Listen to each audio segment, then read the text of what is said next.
Cette semaine, on va jaser un petit peu d'alcool au volant. Je vais vous en jaser dans l'optique suivante. Monsieur, madame, tout le monde, qui n'a jamais eu de dossier criminel, qui n'a jamais eu de problème avec l'alcool, se retrouve arrêté pour une faculté affaiblie. Qu'est-ce qui les attend? Qu'est-ce qui se passe?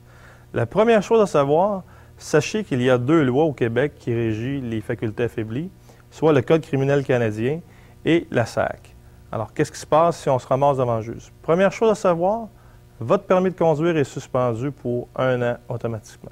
Et avec le droit de conduire avec l'antidémarreur éthylométrique au bout de 3 mois, si le juge vous l'accorde, ce qui est d'office maintenant.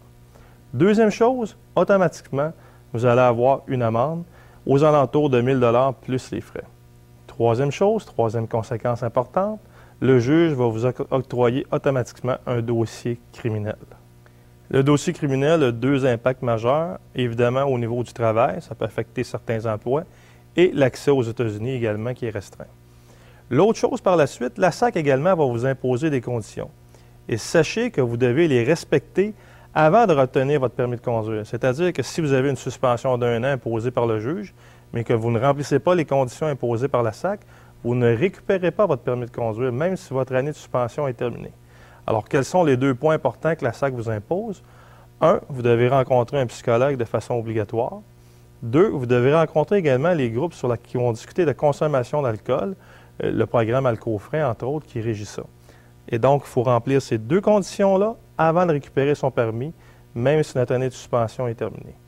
Quelles sont les conclusions suite à ça? Perdre son permis de conduire au niveau des facultés affaiblies au Québec est très dispendieux et met beaucoup de bâtons dans les roues.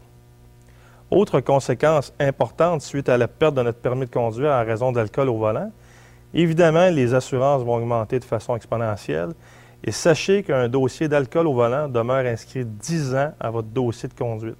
Donc, c'est 10 ans où vous devrez traîner ça avec vous et ça devient ce qu'on appelle un facteur aggravant. Si vous récidivez, ils vont en tenir compte, évidemment, à l'intérieur d'un gap de 10 ans.